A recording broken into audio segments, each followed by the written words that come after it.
اور اس شان کے پیغمبر تھے کہ حضرت یعقوب علیہ السلام کے والد حضرت اسحاق علیہ السلام وہ بھی اللہ کے نبی، ان کے چچا حضرت اسماعیل علیہ السلام وہ بھی اللہ کے نبی، جن کے مبارک نسل سے ہمارے حضور پیدا ہوئے، ان کے دادا حضرت ابراہیم علیہ السلام وہ تو ایسے نبی تھے کہ سارے نبی ان کی پشت سے پیدا ہوئے، ان کے بیٹے حضرت یوسف علیہ السلام آپ جانتے ہیں وہ بھی اللہ کے نبی تھے، قرآن کی ایک پوری سورت ان کے نام پر، اور ان کے ایک اور بیٹے یہودا جن کے نام پر یہودی اپنے آپ کو یہودی کہتے ہیں، بائبل میں ان کا ذکر آیا ہے، وہ بھی اللہ کے نبی تھے، پورا خاندان اللہ کے نبیوں کا تھا۔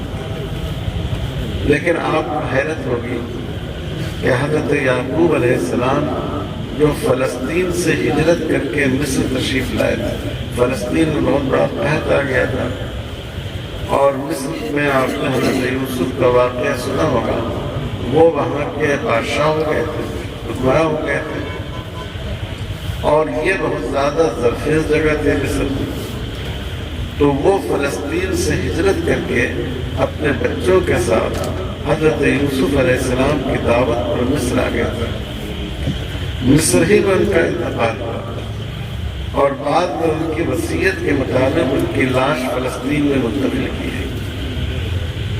تو جب حضرت یعقوب کی وفات کا وقت آیا، قرآن مجید نے اس کا نقشہ کھینچا ہے کہ چاروں طرف آپ کے بچے بیٹھے ہوئے، ایسے بچے تھے جس میں دو اللہ کے پیغمبر تھے اور پیغمبروں کی اولاد تھے سب۔ تو حضرت یعقوب نے ایک عجیب سوال کیا، ایک عجیب کوشچن کیا۔ حضرت یعقوب نے پوچھا، اے میرے بچوں، ما تعبدون من بعدی، میرے بعد تم لوگ کس کی عبادت کرو گے، کس کی پوجا کرو گے؟ جب آدمی کے مرنے کا وقت آتا ہے تو آدمی اپنے بچوں کو کوئی بہت قیمتی اور اہم بات کہتا ہے، تو یہ نہیں کہا کہ تم دوسرے ملک میں ہو، یہاں تمہارے خاندان کے لوگ نہیں ہیں، تم کیسے زندگی گزارو گے، مل جل کر رہو، بلکہ پوچھا ما تعبدون من بعدی، میرے بعد تم لوگ کس کی عبادت کرو گے؟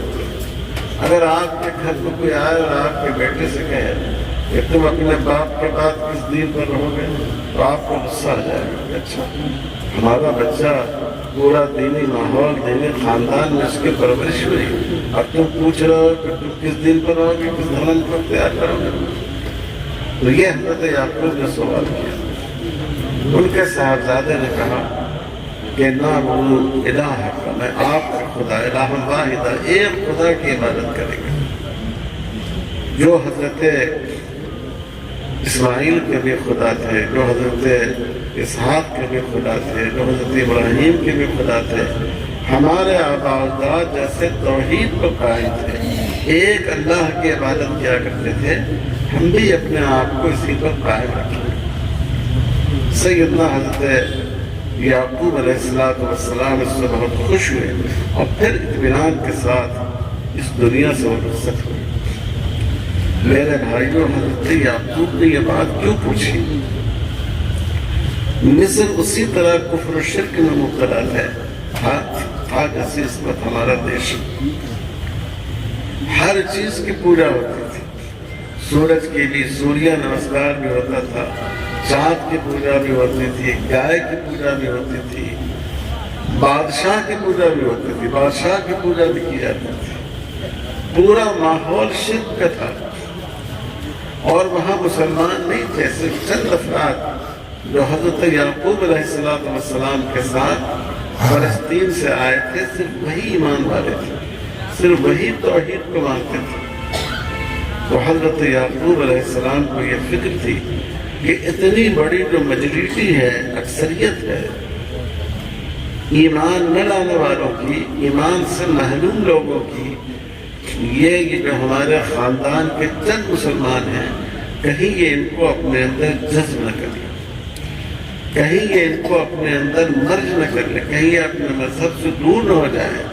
جیسے آپ ہمارے دیش میں دیکھیے کہ اس دیش میں جین مت کی بنیاد پڑی تھی توحید کے لیے، بت پرستی کی مخالفت، اس ملک میں بودھ مذہب کی بنیاد پڑی تھی، بت پرستی کی مخالفت، اور ہمارے ہندو بھائیوں کے ہاں جو ورن سسٹم ہے اس کی مخالفت۔ اس ملک میں سکھ دھرم کی بنیاد پڑی تھی توحید کی دعوت دینے کے لیے، یہاں تک کہ گرو نانک جی نے اپنی کتاب میں حضور صلی اللہ علیہ وسلم کا ذکر کیا ہے، قرآن کا ذکر کیا ہے، نماز کا ذکر کیا ہے۔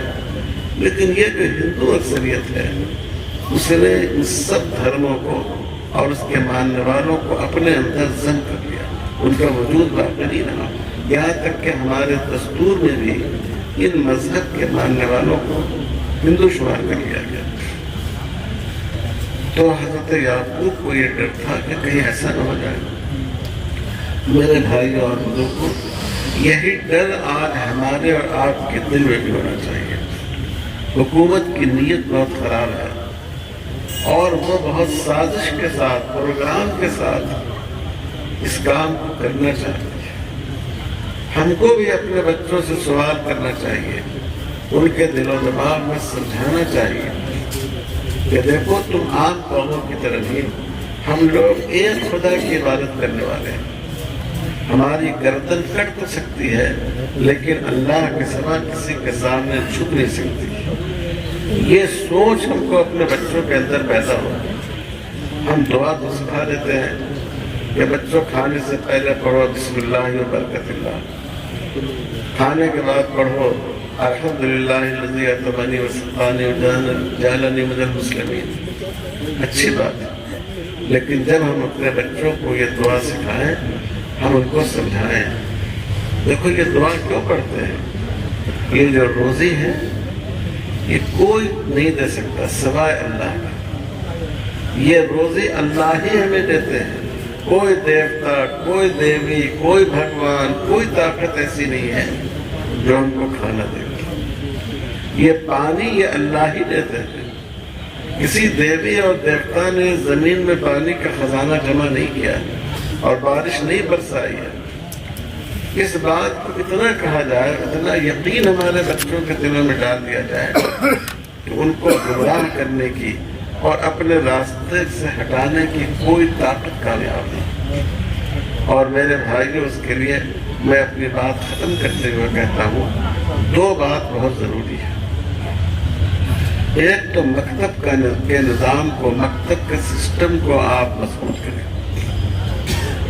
کوئی محلہ ایسا نہیں ہو جس میں مکتب نہ ہو، کوئی مسجد ایسی نہیں ہو کہ جس میں مکتب نہیں ہو۔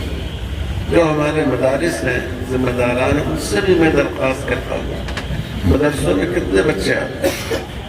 مدرسوں میں آپ کے یہاں 100-200 بچے آئیں گے، 400 بچے آئیں گے، اور قوم کے جو بقیہ بچے ہیں ان کا کیا ہو؟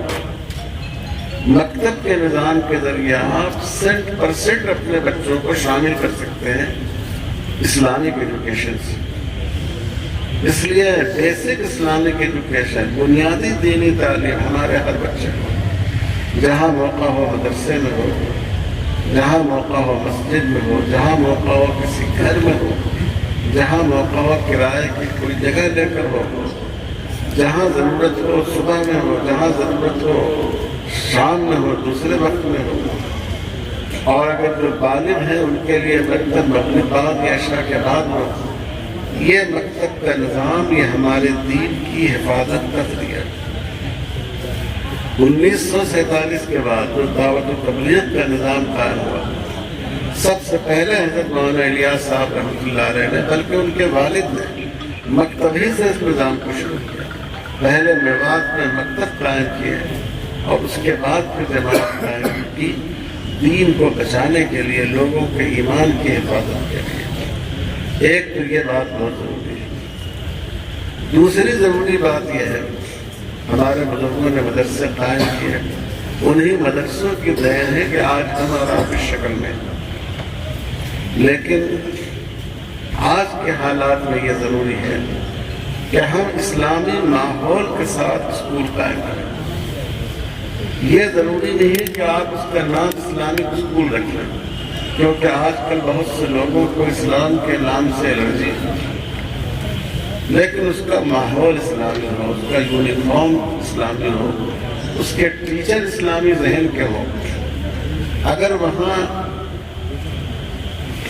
مورل سائنس کے موضوع پر، اخلاقی تعلیم کے موضوع پر کوئی مضمون پڑھانے کی اجازت ہو تو اس نام سے آپ اسلام کی تعلیمات کو پڑھائیں۔ ابھی ہمارے ایک مقرر نے اور حضرت مولانا عطاء الرحمن صاحب نے اسلام کی اخلاقی تعلیم کو پیش کیا، اس کو آپ پیش کریں، جو بھی شکل ہو، یا ان کے لیے الگ اس کے لیے کوئی نظم کریں، لیکن یہ بہت ضروری ہے کہ ہم اسلامی ماحول کے ساتھ اسکول قائم کریں اور لڑکیوں کے الگ اسکول قائم کریں۔ ہم لوگ شکایت کرتے ہیں کہ بہت سے مسلمان بچیاں غیر مسلم لڑکوں کے ساتھ چلی جاتی ہیں۔ ان غیر مسلم ان بچیوں کی غلطی تو کم ہے، ان کی غلطی ہوگی 25%، 25%، 75% غلطی ان کے سرپرستوں کی اور پوری قوم کی۔ ہم نے ایسے اسکول قائم نہیں کیے جہاں کو ایجوکیشن کے بجائے لڑکوں اور لڑکیوں کی الگ تعلیم دی جاتی ہے، تو وہ مجبور ہو کر ایسے ماحول میں پڑھتی ہیں، اور اس کا نتیجہ یہ ہے کہ غیر مسلم لڑکوں کے ساتھ ان کا تعلق ہو جاتا ہے۔ اس کو اگر بچانا ہے تو ہم کو اپنے اسکول قائم کرنا ہوگا، اچھی سے اچھی تعلیم ہو، لیکن اس کا ماحول دینی ہو، اس کا یونیفارم اسلام کے دائرے میں ہو۔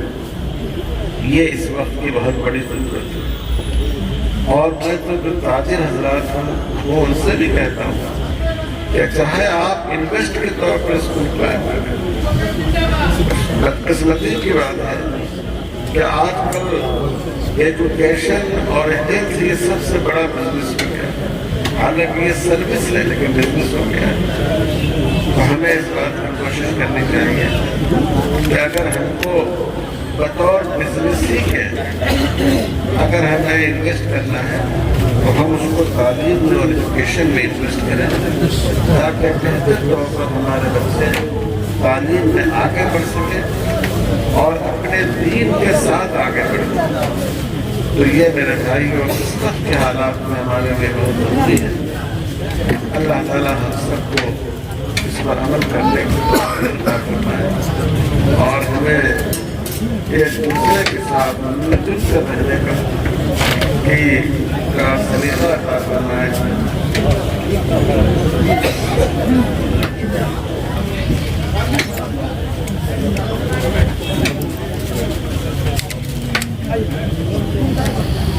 اسی کے ساتھ ساتھ ایک آخری بات یہ کہنی ہے کہ ایک ایسا سماج جس میں مختلف مذہب کے لوگ ہیں، جیسے ہمارا دیش ہے، یہ دنیا کے ان ملکوں میں ہے جہاں سب سے زیادہ دھرموں کے ماننے والے ہیں۔ ایسے دیش میں زندگی گزارنے کا طریقہ کیا ہے؟ اس کو پیغمبر صلی اللہ علیہ وسلم نے بتایا کہ اس میں زندگی گزارنے کا طریقہ یہ ہے، لکم دینکم ولی دین۔ ہر آدمی ہر کمیونٹی اپنے اپنے دھرم پر عمل کرے، دوسرے آپ اپنے مذہب پر عمل کیجیے، اپنی مسجد بنائیے، لیکن جو ہمارے دوسرے بھائی ہیں ان کی جو دھارمک شخصیتیں ہیں، مقدس شخصیتیں ہیں، ان کا بھی ہم احترام کریں، ان کو برا بنانے کے ہم خدا کے سوا کسی کی عبادت نہیں کر سکتے، لیکن ہمیں یہ کہا گیا کہ ہم تمام مذہبی قدروں کا احترام کریں۔ اللہ تعالی ہم سب کو اس کی توفیق دے۔ وصلی اللہ علی خیر خلقہ محمد وعلی آلہ وصحبہ اجمعین والحمد للہ رب العالمین۔